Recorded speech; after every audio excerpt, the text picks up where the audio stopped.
أعوذ بالله من الشيطان الرجيم بسم الله الرحمن الرحيم الحمد لله رب العالمين والعاقبة للمتقين والصلاة والسلام على رسوله الكريم அம்மா பஅத். அன்பிற்குரிய அல்லாஹ் நல்லடியாளர்களே, இன்றைய தராவி தொழுகையில் 2 சூறாக்கள் ஓதப்பட்டது. சூரா அல் ஹிஜ்ர், இன்னொன்று சூரா அன் நஹல். சூரா அல் ஹிஜ்ர் 15வது மற்றும் சூரா அன் நஹல் 16வது. ஹிஜ்ர் என்று சொன்னால் மலைகளில் இருக்கக்கூடிய மிகப்பெரிய பாறை என்ற ஒரு அர்த்தம் இருக்கிறது. ஹிஜ்ர் என்று சொன்னால் மலைகள் இருக்கக்கூடிய மிகப்பெரிய பாறை என்பதற்கு, அதாவது இந்த இடத்தில் அல்லாஹ் ரப்புல் ஆலமீன் வலகத் கஸப அஸ்ஹாபுல் ஹிஜ்ரில் முர்சலீன் என்ற ஒரு வசனத்தை அல்லாஹ் பேசி காண்பிக்கிறான். கிட்டத்தட்ட 78வது வசனத்திலிருந்து அல்லாஹ் பேசுகிறான். அதாவது ஆது சமுதாயம் என்ற ஒரு சமுதாயம் இருந்தது. இந்த ஆது சமுதாயத்திற்கு அனுப்பப்பட்ட நபி பேர் ஹூத் என்ற ஒரு நபி இருக்கிறார்கள். இந்த ஆது சமுதாயத்தினர் எப்படி இருப்பார்கள்? அவர்கள் மிகவும் உயரமாக இருப்பார்கள். நம்மளை போன்று கிடையாது. அவர்கள் பார்ப்பதற்கு உருவத்தில் உயரமாக இருப்பார்கள். இன்னும் அவருடைய உடலமைப்பு கடினமாக இருக்கும், பாறைகளை போன்று இருக்கும். இன்னும் அவர்கள் நினைத்தால் அவர்கள் மலைகளை சுரண்டி கொண்டு அந்த மலைகளை புகுந்து வாழ்வார்கள் என்பதை அல்லாஹ் குர்ஆனில் நிறைய இடத்தில் சொல்கிறான்.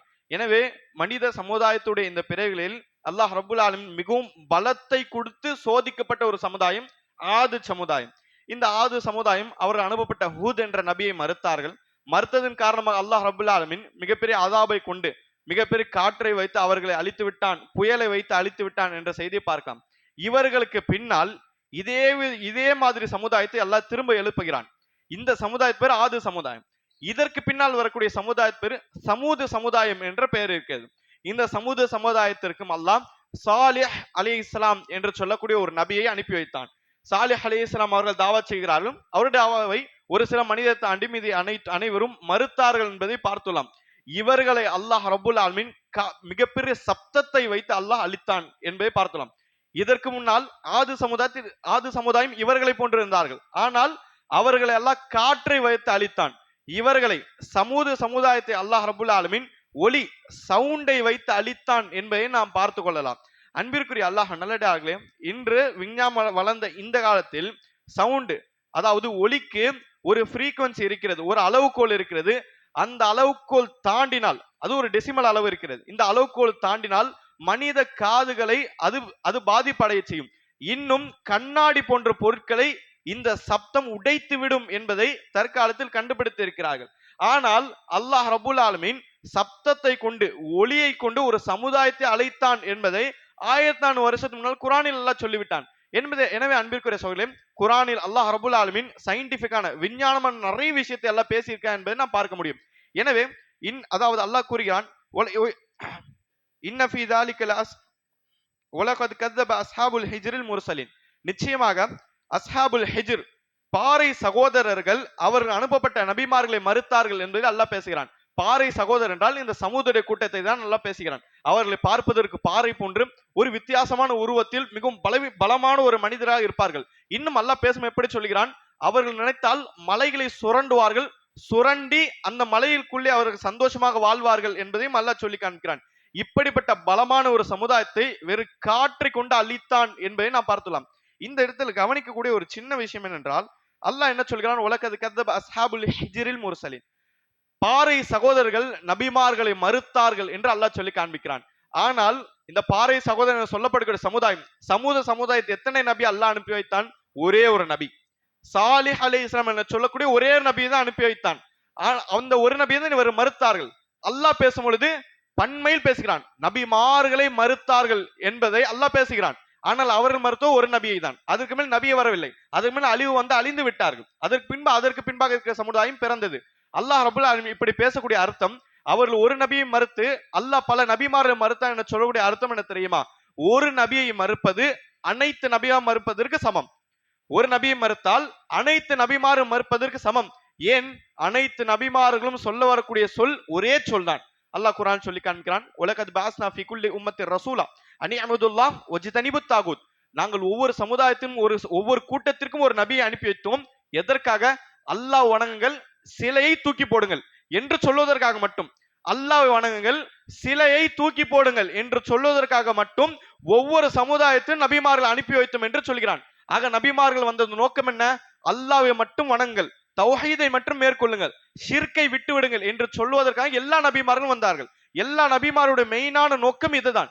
எனவே ஒரு நபியை மறுத்தார் என்றால், ஒரு நபியுடைய சிந்தனை மறுக்கிறார் என்றால், அது அனைத்து நபிமாருடைய சிந்தனை மறுப்பதற்கு சமம். எனவே அல்லாஹ் ரப்பல் இப்படிப்பட்ட ஒரு வார்த்தையை பேசி இருக்கிறான் என்பதை நாம் பார்க்க முடியும். அன்பிற்குரிய அல்லாஹ் நல்லடாகலே, இந்த அடிப்படை பார்த்தோம்னால் சூரா அல் ஹிஜ்ரில் அல்லாஹ் ரப்பல் ஆலமீன் நிறைய விஷயத்தை பேசுகிறான். மிக முக்கியமாக மக்காவுடைய வசனமாக இருப்பதன் காரணமாக தௌஹீது சம்பந்தமான இன்னும் நிறைய விஷயத்தை பேசுகிறான் என்பதை பார்க்க முடியும்.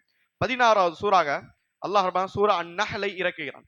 அன்பிற்குரிய அல்லாஹ் நல்லடாகலே, சூரா அன்-நஹல் எப்படிப்பட்ட ஒரு சூரா என்றால், இப்படி சில சூறாக்கள் இருக்கிறது. எப்படி என்றால், அந்த சூறாக்குடைய சில வசனங்கள் ஹிஜ்ரத்து முன்பாக இறக்கி இருக்கும். அப்படி என்றால் மக்காவுடைய வசனம் என்று அறியப்படும்.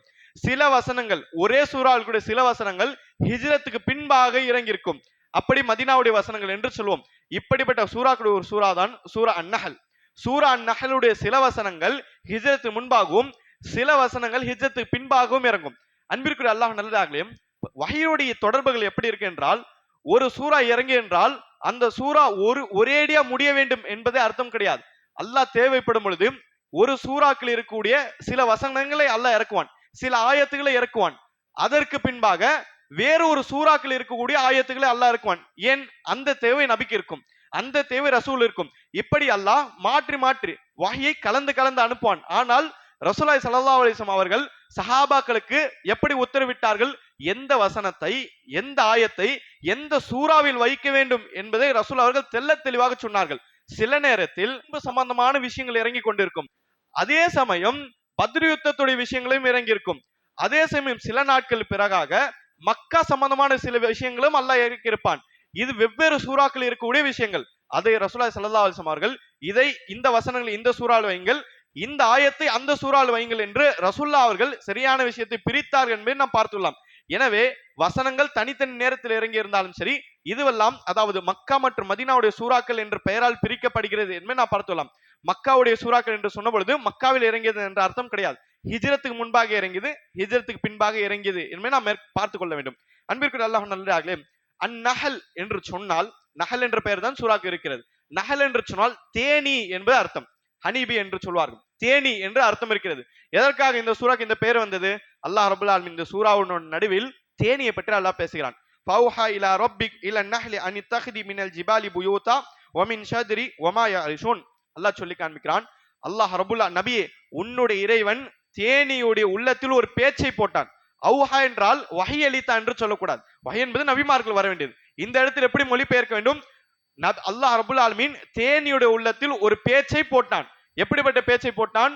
மலைகளிலும் பெரிய பெரிய சிகரங்கள், பெரிய பெரிய பில்டிங்களிலும் பெரிய பெரிய மரத்திலும் தன்னுடைய வீட்டை அமைக்குமாறு அல்லாஹ் தேனிக்கு சொன்னான் என்பதை அல்லாஹ் குர்ஆனில் சொல்லி காண்பிக்கிறான்.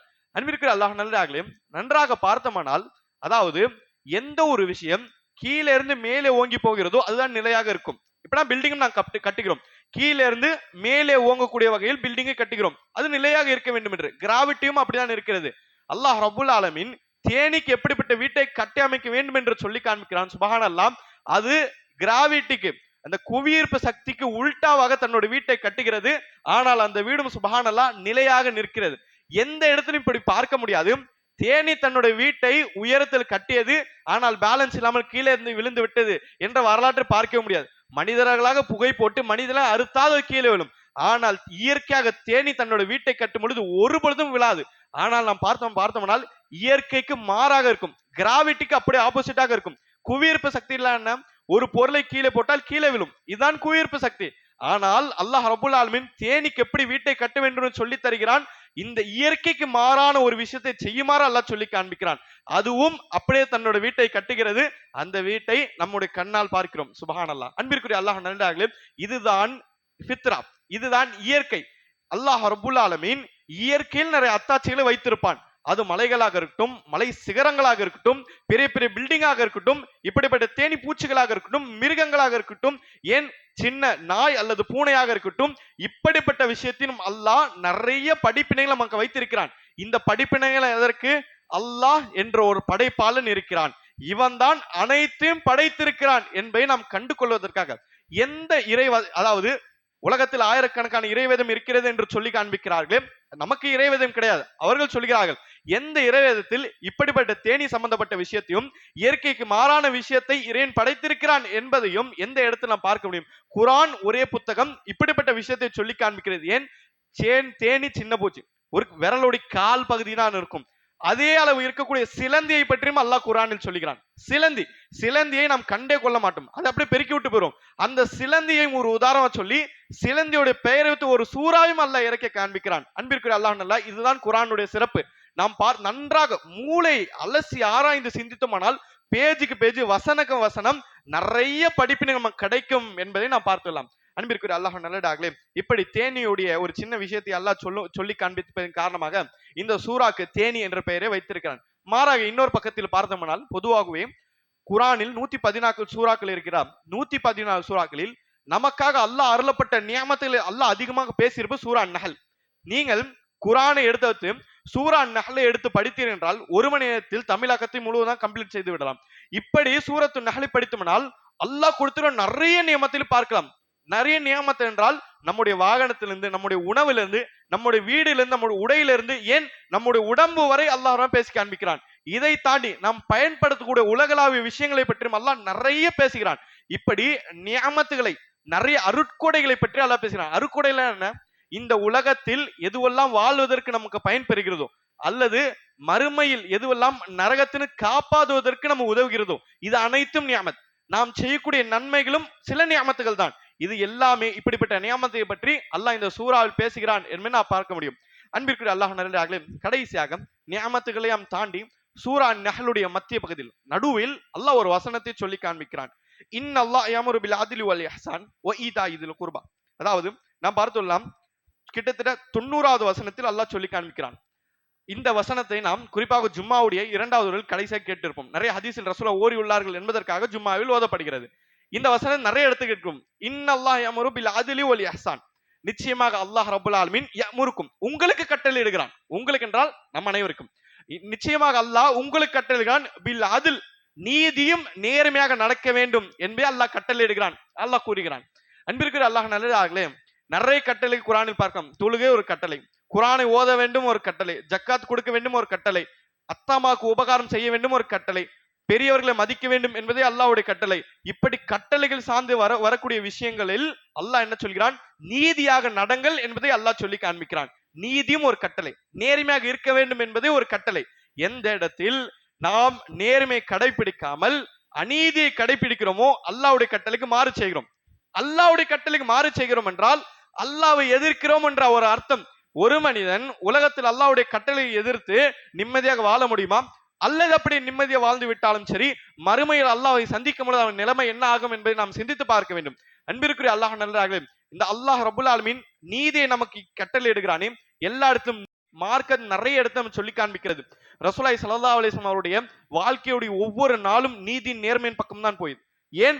சஹாபாக்கள் அவ்வளவு போரில் உதவினாலும் சரி, அந்த சஹாபாக்களுக்கு உறுதுணையாக ரசூலா பேச மாட்டார்கள். மாறாக எந்த இடத்தில் நீதியும் நியாயமும் இருக்கிறதோ அதை தான் பேசுவார்கள். சஹாபாக்கள் தவறு இருந்தாலும் சரி, அந்த தவறையும் ரசூலா நீதியும் கண்டிப்பார்கள் என்பதை பார்த்துக் கொள்ளலாம். ஒருமுறை மதீனாவில் இருக்கும் பொழுது புதிதாக இஸ்லாத்துக்கு வந்த ஒரு கோத்திரம், அந்த கோத்திரத்தில் இருக்கக்கூடிய ஒரு பணக்கார பெண்மணி ஃபாத்திமா அல் மக்சூமியா. இந்த பெண்மணியோட பேர் ஃபாத்திமா அல் மக்சூமியா. பெண் சஹாபி, இஸ்லாத்தை ஏற்றுக்கொண்டார்கள். ஆனால் உயர் தரத்தில் இருக்கக்கூடிய ஒரு பெண்மணி, பணக்கார பெண்மணி. இந்த பெண்மணி என்ன செய்தார்கள்? ஒரு விஷயத்தை திருடி விட்டார்கள். திருடி விட்டால் இஸ்லாமிய தண்டனை என்ன? திருட்டு, அதாவது வெளிப்படையாகிவிட்டது, சாட்சிகள் தெளிவாக இருக்கிறது, திருடி நபரும் ஒப்புக்கொண்டார் என்றால் எல்லாமே தெளிவாகிவிட்டால் அவருடைய கையை வெட்ட வேண்டும். எந்த அளவுக்கு? மணிக்கட்ட அளவுக்கு வெட்ட வேண்டும். இது இஸ்லாத்துடைய கட்டளை, இதை நிறைவேற்ற வேண்டும். ஆனால் திருடியது யார்? பணக்கார கோத்திரத்தோட ஒரு பெண்மணி, ஃபாத்திமா அல் மக்சூமியா, பணக்கார கோத்திரத்தோட ஒரு பெண்மணி. இந்த பெண்மணி திருடியதன் காரணமாக இந்த இடத்தில் சில சஹாபா பெருமக்கள் எடுத்து ஒரு சின்ன சிந்தனை அவர்கள், அதாவது இப்பதான் இஸ்லாத்து வந்திருக்கிறார்கள், பணக்கார கோத்திரம் வர, இவர்கள் மீது தண்டனை செலுத்தி விட்டால், இவர்கள் முர்த்ததாகி போகிவிட்டால் இஸ்லாத்து பலம் இருக்காது. இஸ்லாத்து பலம் இல்லை என்றால் இஸ்லாத்துடைய எதிர்காலம் என்ன ஆகும்? இப்படி சஹாபாக்கள் கொஞ்சம் தூரமாக சிந்திக்க ஆரம்பித்து ரசூல்லா அடுத்து சிபாரிசாக ஒரு சின்ன சஹாபி அனுப்பினார்கள். யார்? உசாமா பின் ஸைத் ரலியல்லாஹு அன்ஹு அவர்களை. உசாமா பின் ஸைத் ஒரு சின்ன சஹாபி, இன்னும் ரசூலுல்லாஹ்க்கு பிரியமான ஒரு சஹாபி. இந்த சஹாபியை அதாவது சிபாரிசாக அனுப்பித்து ரசூல்லாவை மன்னிக்குமாறு சொல்லி அனுப்பி வைக்கிறார்கள். அனுப்பி வைக்கும்போது நாம் பார்க்கலாம், உசாமா பின் ஜெயித் அவர்கள் சிபாரிசாக ஒரு பரிந்துரை செய்யலாம் என்று இந்த சிறிய சஹாபி செல்கிறார்கள். செல்லும் பொழுது ரசூலுல்லாஹி ஸல்லல்லாஹு அலைஹி வஸல்லம் அவர்கள் திருடிய பொழுது வந்த கோபம், அதை விட அதிகமான கோபம் இந்த சின்ன சஹாபி பரிந்துரைக்காக வந்த பொழுது ரசூலுல்லாஹ் இன்னும் கோபம் வந்தது. ரசூலுல்லாஹ் அவர்கள் எல்லா சஹாபர்களும் ஒன்று கூட்டினார்கள். ஒன்று கூட்டி அவர்கள் சொன்னார்கள், அதாவது மக்களை நீங்கள் தெரிந்து கொள்ளுங்கள், உங்களுக்கு முன்னால் இந்த சமுதாயம் எதற்காக அளிக்கப்பட்டது என்று தெரியுமா? அவர்களில் இருக்கக்கூடிய பணக்காரர்கள் தவறு செய்தால் மன்னிக்கப்படும், அவர்கள் இருக்கக்கூடிய ஏழைகள் தவறு செய்தால் தண்டனை கொடுக்கப்படும். இப்படி அநீதமாக நடந்து கொண்டதன் காரணமாகவே உங்களுக்கு முன்னால் அந்த சமுதாயம் அளிக்கப்பட்டார்கள். யார்? யூதர் மற்றும் நசாரா. பனி இஸ்ரவேல் இதற்காக தான் அளிக்கப்பட்டார்கள். பிறகு ரசூலுல்லாஹ் ஒரு வார்த்தை சொன்னார்கள், அதாவது உலக வரலாற்றில் பதிய வேண்டிய ஒரு வார்த்தை, இஸ்லாமிய வரலாறு கிடையாது, முழு உலக வரலாற்றில் பதியக்கூடிய ஒரு வார்த்தை ரசூலுல்லாஹ் சொன்னார்கள். ரசூலுல்லாஹ் சொன்னார்கள், லவ்கான ஃபாத்திமா பின்த் முஹம்மத் சரகத் லகச்சஅது யதஹா. ரசூலுல்லாஹ் அவர்கள் சொன்னார்கள், ஒருவேளை ஃபாத்திமா மக்சூமியா இந்த பெண்மணி என்ன, என்னுடைய மகள், என்னுடைய சொந்த மகள் ஃபாத்திமா, என்னுடைய சொந்த மகள் ஃபாத்திமா திருடிந்தாலும் சரி அவளுடைய கையையும் நான் வெட்டுவேன் என்று ரசூலுல்லாஹ் அவர்கள் சொன்னார்கள். சுப்ஹானல்லாஹ், இப்படிப்பட்ட ஒரு நீதி, வெளியே இருக்கக்கூடிய ஒரு நபருக்கு ஒரு நீதி, வீட்டில் இருக்கக்கூடிய ஒரு நபருக்கு ஒரு நீதி, இது நீதியும் நேர்மை கிடையாது.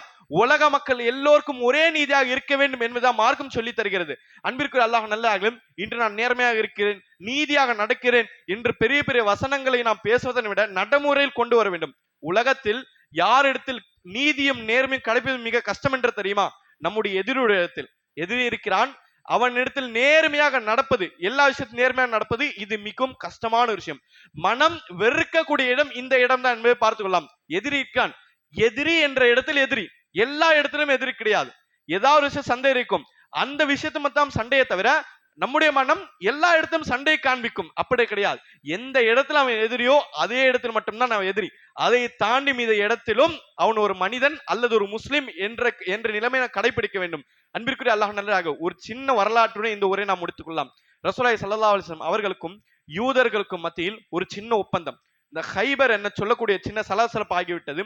எனவே மதீனாவுக்குரிய சில யூத கோத்திரங்கள் அவர்கள் வெளியே அனுப்பப்பட்டு ஹைபர் என சொல்லக்கூடிய ஒரு மாளிகையில் அவர்கள் வைக்கப்பட்டார்கள். இந்த ஹைபருக்கும் மதீனாவிற்கும் சற்றளவு தொலைவு இருக்கிறது. எனவே இந்த ஹைபர் இருக்கக்கூடிய யூதர்கள் மதீனாவிற்கு வரக்கூடாது. இவர்கள் ஒரு தவறை செய்து விட்டார்கள். இந்த தவறுக்கு பதிலாக இஸ்லாமிய சமுதாயத்திற்கும் யூதருக்கு மத்தியில் ஒரு ஒப்பந்தம் போடப்படுகிறது. என்ன ஒப்பந்தம்? அவர்கள் விளைச்சல் செய்வார்கள், அதாவது விவசாயம் செய்வார்கள். விவசாயம் செய்து எவ்வளவு வருகிறதோ பாதி அவர்களுக்கு, மீதி பாதி இஸ்லாமிய சமுதாயத்துக்கு. விளைச்சல் செய்வது அவர்கள், ஆனால் தப்பு செய்த தண்டனையின் காரணமாக பாதி இஸ்லாமிய சமுதாயம் தர வேண்டும், பைத்துல் மாலில் தர வேண்டும். எனவே அந்த நேரத்தின் காரணமாக இந்த யூதர் இருக்கிறார்கள், அவர்களை முழுவதும் கொலை செய்தாலும் கேட்பதற்கு ஆள் கிடையாது. ஏன்? சஹாபாக்களுடைய பலம் அதிகமாக இருந்தது, இஸ்லாமிய ஆட்சி வளர்ந்து விட்டது. அவ்வளவு மிகப்பெரிய துரோகத்தை அவர் செய்தார்கள், ஆனால் ரசூலுல்லாஹ் அவர்கள் மன்னித்து விட்டார்கள். அந்த நேரத்தில் இவருடைய விளைச்சலுடைய நாள் வந்த பொழுது ரசூலுல்லாஹ் ஒரு சஹாபியை அனுப்புகிறார்கள், அப்துல்லா பின் ரவாஹா. அப்துல்லா பின் ரவாஹா ரதியல்லாஹு அன்ஹு அவர்கள் செல்கிறார்கள். சென்ற பிறகு பார்க்கிறார்கள் விளைச்சல் இருக்கிறது. இந்த விளைச்சல் இருந்த பிறகு அந்த சஹாபி நினைத்தால், ஏமாத்திருந்தால் இந்த யூதர்களால் கேட்டு கூட வாங்க முடியாது. ஆனால் சஹாபி அல்லாஹ்வுக்கு பயந்தவர்கள், சஹாபாக்கள் அல்லாஹ்வுக்கு பயந்தவர்கள். அந்த நேரத்திலும் சரியாக இந்த விளைச்சல் எந்த அளவுக்கு போகும், நமக்கு எந்த அளவுக்கு வரும், அவர்களுக்கு எந்த அளவுக்கு வரும் என்பதை தனித்தனியாக இந்த சஹாபி சரியான விதத்தில் பிரித்தார்கள். சில அறிவிப்பில் பார்த்தோமானால் இந்த சஹாபி பிரித்த இந்த செயலை அவர்கள் நம்பிக்கை வராமல் அவர்கள் தனியாக எண்ணினார்கள். எண்ணிய பிறகு பார்த்தோம்னால் இந்த சஹாபி சரியான விதத்தில் ஒரு துளி அளவும் தன் பக்கம் வராமல் சரியான அளவில் இந்த சஹாபி பிரித்திருக்கார்கள். அந்த நேரத்தில் யூதன் இருக்கிறானே, யூத சமுதாயினர் நபிமார்களை கொலை செய்தவர்கள், இந்த பூமியில் நபிமார்களை கொலை செய்து யூத சமுதாயத்தினர். அப்படிப்பட்ட ஒரு யூதனுடைய வாயிலிருந்து ஒரு வார்த்தை வந்தது, அப்துல்லா பின் ரவாஹா அவர்களே, இப்படிப்பட்ட நேர்மையாக இருக்கக்கூடிய உங்களை போன்ற நபர்களால் மட்டுமே வானம் உயர்ந்திருக்கிறது, பூமி தாழ்ந்திருக்கிறது என்பதை அந்த யூதன் சொன்னான். அப்படி என்றால் உங்களால் மட்டுமே இந்த உலகம் இயங்கிக் கொண்டிருக்க என்பதை அவன் சொன்னான். அவன் சொல்வது தவறான வார்த்தை, ஆனால் ஒரு யூதனுடைய வாயிலிருந்து இப்படிப்பட்ட ஒரு வார்த்தை வருகின்றால் அந்த சஹாபா பெருமக்கள் ரசூல் அவர்கள் எவ்வளவு நீதியாக இருக்க வேண்டும், எவ்வளவு நேர்மையாக இருக்க வேண்டும். எதிரியே இருந்தாலும் சரி, நபிமார்கள் கொலை செய்த யூத சமுதாயம் இருந்தாலும் சரி, அவனிடத்திலும் நீதி நேர்மையுடன் நடக்க வேண்டும் என்பதை ரசூல் அவர்கள் பயிற்சியாக சொன்னார்கள். அன்பிற்குரிய சகோதரி, இதுதான் நமக்கு மிகப்பெரிய பாடம். எல்லா இடத்திலும் நீதியும் நேர்மையாக இருக்க வேண்டும். நம் பவராக இருக்கிறது, செல்வாக்கு இருக்கிறது, பணம் இருக்கிறது என்ற காரணத்திற்காக இன்று நாம் அநீதி செய்தால் மறுமை நாளில் வரும்பொழுது அல்லாஹ் ரபுல்லா நம்மை பிடித்து விடுவான் என்பதை ஒருபொழுதும் மறக்க கூடாது. எல்லா இடத்திலும் நீதியாக நடக்க வேண்டும். இதனால்தான் அல்லாஹ் குர்ஆனில் சொல்கிறான், இதா குல்தும் ஃபஅதிலு வலவு கானதா குர்பா, பேசினால் நீதியாகும் நேர்மையாக பேசுங்கள், அது உங்களுடைய சொந்த பந்தமாக இருந்தாலும் சரி என்பதை அல்லாஹ் குர்ஆனில் சொல்கிறான். எல்லா இடத்திலும் நீதியும் நேர்மையாக இருக்கக்கூடிய பாக்கியத்தை வல்ல ரஹ்மான் நம் அனைவருக்கும் நசீப் செய்வானாக. வாஹிரு தவானா அல்ஹம்துலில்லாஹி ரப்பில் ஆலமீன். இருக்கிறது, செல்வாக்கு இருக்கிறது, பணம் இருக்கிறது என்ற காரணத்திற்காக இன்று நாம் அநீதி செய்தால் மறுமை நாளில் வரும்பொழுது அல்லாஹ் ரபுல்லா நம்மை பிடித்து விடுவான் என்பதை ஒருபொழுதும் மறக்க கூடாது. எல்லா இடத்திலும் நீதியாக நடக்க வேண்டும். இதனால்தான் அல்லாஹ் குர்ஆனில் சொல்கிறான், இதா குல்தும் ஃபஅதிலு வலவு கானதா குர்பா, பேசினால் நீதியாகும் நேர்மையாக பேசுங்கள், அது உங்களுடைய சொந்த பந்தமாக இருந்தாலும் சரி என்பதை அல்லாஹ் குர்ஆனில் சொல்கிறான். எல்லா இடத்திலும் நீதியும் நேர்மையாக இருக்கக்கூடிய பாக்கியத்தை வல்ல ரஹ்மான் நம் அனைவருக்கும் நசீப் செய்வானாக. வாஹிரு தவானா அல்ஹம்துலில்லாஹி ரப்பில் ஆலமீன்.